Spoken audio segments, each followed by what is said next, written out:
काजल की सियाही से लिखी है तूने जाने कितनों की लव स्टोरिया, केसरिया तेरा इश्क है पिया, रंग जाऊं जो मैं हाथ लगाऊं। Nikki as you know old friend again के साथ जो नोक झोंक है वो अलग ही है। यहाँ भी हो रही है, यहाँ पे भी चलती है। हम लोग एक दूसरे को कभी कभी अच्छा भी बोलते हैं, कभी कभी एक दूसरे को मतलब रेडी रहते हैं एक दूसरे की। थोड़ा बिग बॉस दी चल रहा है।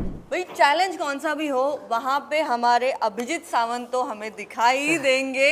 बिग बॉस हो या अभी celebrity master chef, Abhijeet Sawant is here. And Abhijeet ji बहुत अच्छा लग रहा है आपसे मिलके, और 2025 में ये पहली मुलाकात है, तो मुझे लग रहा है मेरा साल तो अच्छा ही जाने वाला है आज। मेरा भी साल अच्छा जाएगा, आपको मिल लिया तो या मतलब 24 खत्म हो रहा था, big boss Marathi big boss खत्म ही हुआ था, उसके बाद आपसे मिलना, फिर शुरुआत देखिए आज अच्छी चल रही है। क्या बात है। वो क्या है ना, आपकी आवाज सुनने के बजाय मतलब ऐसे लगता है साल शुरू ही नहीं हो रहा था, अभी मुझे लग रहा है आज से मेरा साल शुरू हो गया है। तो अभी शुरू में ही एक आध गाना तो हो ही जाए बस। एक आध काजल की सियाही से लिखी है तूने जाने कितनों की लव स्टोरिया, केसरिया तेरा इश्क है पिया, रंग जाऊं जो मैं हाथ लगाऊं, दिन बीते सारा तेरी फिक्र में, रैन सारी तेरी खैर मनाऊं।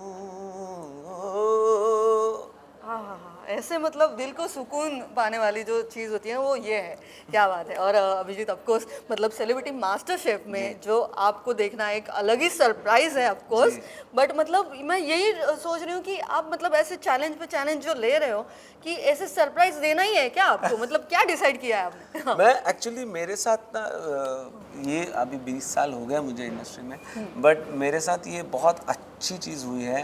आई हैव बीन लकी कि मैंने बहुत डिफरेंट चीज़ें की। मैंने of course singing reality shows और सिंगिंग शोज़ तो कर ही रहा हूँ, प्लेबैक तो कर लिया, एज एन एक्टर फिल्म कर ली, कॉन्सर्ट तो चल ही रहे, कॉन्सर्ट तो चल ही रहे। मैंने डांसिंग शो कर लिया, एक अब कॉमेडी सर्कस कर लिया। Oh yes. अब मैं सेलिब्रिटी मास्टर शेफ कर रहा हूँ, अब मैंने बिग बॉस मराठी कर लिया।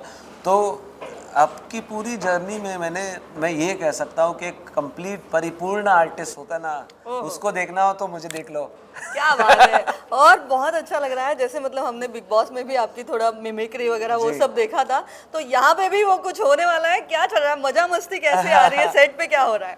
बहुत मस्ती होती है, बहुत सारी सभी जैसे गौरव है वो भी बहुत मस्ती करते रहते हैं, बातें होती है हमारी।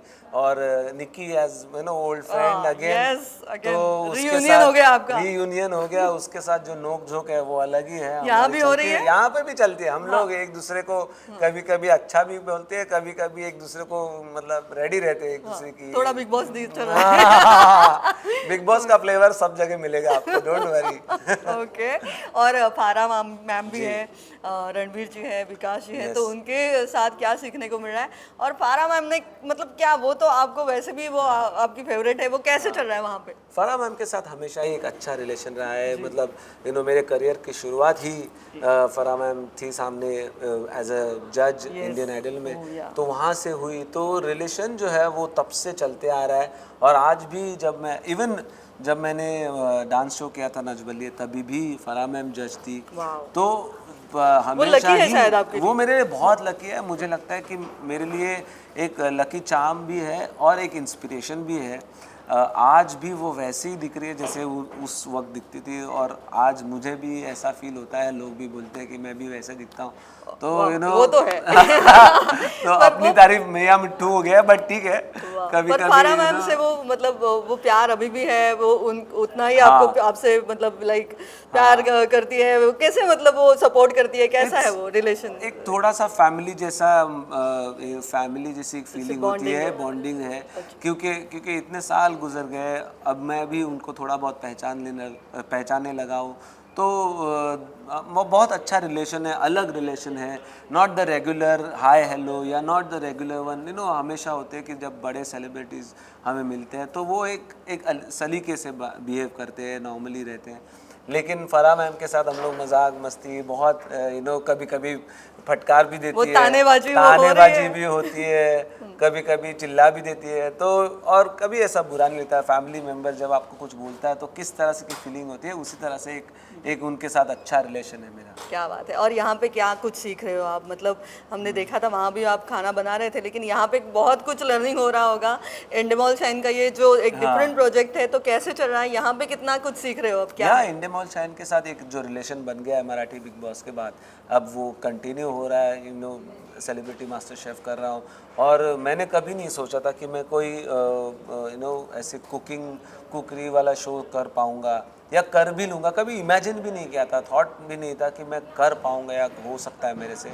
लेकिन बहुत मज़ा आ रहा है, क्योंकि आप जैसे कहते हैं ना कि खाना जो है हमारे हिंदुस्तानियों के लिए बहुत ही इम्पोर्टेंट चीज़ है, और हम उसको सेलिब्रेट भी करते हैं, और हमारे दुख और लव एंड हेट दोनों के साथ खाना जुड़ा ही होता है हमेशा। हमारे फेस्टिवल से भी उसका फेस्टिवल्स में सबसे इम्पोर्टेंट तो फेस्टिवल्स तो सारे जो है वो फूड के साथ ही लगे हुए हैं।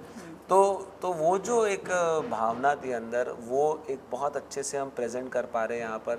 मैं बहुत कुछ सीख गया हूँ गाइज, अगर मैं सच बताऊँ तो मैं अलग अलग डिशेस अभी सीखा हूँ। बच्चों को मैंने प्रॉमिस किया है कि अभी जैसे थोड़ा सा हेक्टिक शेड्यूल कम होगा तब मैं उनके लिए कुछ बनाऊँगा, अलग अलग डिशेस बनाऊँगा। तो एक मतलब एक प्राउड फील होता है कि यार सिर्फ वाइफ ही नहीं बना रही, अब इस बार मैं खुद भी खाना बनाऊंगा। A true gentleman always. और कुछ ऐसा कुकिंग एक्सपेरिमेंट जो थोड़ा सा फेल भी हो गया होगा, ऐसा कुछ शेयर करना चाहेंगे आज, या कुछ फनी हुआ होगा वहाँ पे? ऐसे कुछ होता है कभी कभी, जो हम सोचते हैं वैसा वो आता नहीं है बाहर, और कभी कभी वो टेंशन होता है कि यार ये जो चीज़ हम लोगों ने क्रिएट की है वो अच्छी लगेगी कि नहीं लगेगी।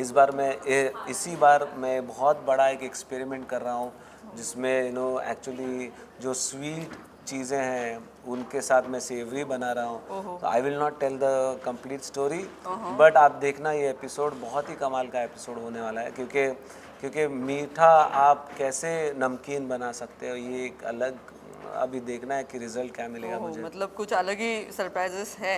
हाँ, बहुत सरप्राइजेस है, अपने खुद के लिए भी सरप्राइजेस है, क्योंकि कोई चीज़ होती है ना कि हम लोग सोचते हैं कि यार ये कभी हम मिक्स ही नहीं कर सकते। दो चीज़ें है ना, ये भाई अलग ही रखो, ये वो अलग ही रखो, बट कैसे कंबाइन किया जाता है और कैसे उसको बैलेंस करना है, ये बहुत इंपॉर्टेंट चीज़ मैं सीखा हूँ यहाँ पर। वाह। और आपको मतलब ऐसे दिल से अगर कुछ रेसिपी बना के देनी हो, सर्व करने हो किसी को, तो वो आपकी फेवरेट रेसिपी क्या है कि जो आपको किसी को सर्व करना बहुत पसंद है, ऐसा कुछ? मैं अभी रबड़ी सीखा हूँ, और रबड़ी वैसे तो बहुत इजी चीज़ है, लेकिन उसको बनाने का जो तरीका है और उसके साथ जो पेशेंस लगते हैं, तो वो बनाने के बाद मुझे लगता है कि आज तक की मेरी बेस्ट रबड़ी बनी है। और स्वीट जो होता है ना, सब अपने दोस्तों को प्रेजेंट किया जाता है, तो यहाँ के जो सारे मेरे दोस्त बन चुके हैं उनको मैं definitely I would present my special rabri, Abhijeet Sawant की रबड़ी। हाँ। आगे जाके रेस्टोरेंट खोलने का भी कुछ विचार है आपका? पता नहीं, ये भी कर सकते हैं आप। आई डोंट नो, ये मतलब लाइफ में जितने सारे चेंजेस हुए हैं आज तक और बदलाव आए हैं, आगे जाके शायद हो सकता है कुछ ऐसी भी चीज़ें हो, बट अभी जो है फोकस इसी शो पे है। 2025 का रेजोल्यूशन क्या है आपका? मतलब आई नो योर फंडा is anything is possible, Yes. But 2025 का कुछ रेजोल्यूशन है, क्या है? रेजोल्यूशन ये है कि अभी बहुत सारे गाने करने हैं, म्यूज़िक लोगों के सामने लाना है, क्योंकि बहुत साल हो गए कि म्यूज़िक जो है उस तरह से लोगों तक नहीं पहुंचा है। सो इस बार मेरा फोकस म्यूज़िक के ऊपर ज़्यादा रहेगा, एंड 2025 में I am promising you at least मैं 8 गाने तो रिलीज़ करूँगा इस बार। ओहो, क्या बात है। मतलब ये ईयर तो मतलब छा जाने वाले हैं। थैंक यू सो मच, बहुत अच्छा लगा। All the very best. Thank you. It's a pleasure always.